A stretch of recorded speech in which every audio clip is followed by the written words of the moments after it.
આજે શિવશક્તિ સેવા દળ દ્વારા ઇનામ વિતરણનો કાર્યક્રમ રાખવામાં આવ્યો, તો આ બાબતે તમે શું કહેશો?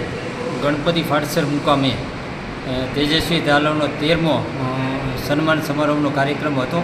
આ કાર્યક્રમની અંદર KF મકવાણા સાહેબ નાયબ નિયામક, પછી PGVCLના અધિક્ષક ઇજનેર NN અમીન સર, તેમજ KD સોલંકી સાહેબ અને અન્ય મહાનુભાવોની રૂબરૂ હાજરીમાં અમે આ કાર્યક્રમ રહ્યો એ શાંતિપૂર્ણ અને બાળકોના મોટિવેશન અને બાળકોને પ્રેરક માર્ગદર્શન મળે એ હેતુ તમે શિક્ષણના કાર્યક્રમ કરવામાં આવેલ છે.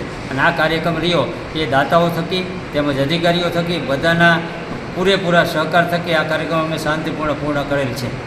આગળની શિક્ષણની રણનીતિ માટે તમે શું અમે શિક્ષણ માટેના દરેક કાર્યક્રમની અંદર બધાએ અમારો શિવશક્તિ સેવાદળના પ્રમુખ, ઉપપ્રમુખ અને મંત્રી, સહમંત્રી અને કારોબારીના તમામ સભ્ય કાયમી માટે તત્પર રહે છે અને કાયમી માટે અમે આવા કાર્યક્રમો શિક્ષણને લગતા કરતા રહીએ છીએ.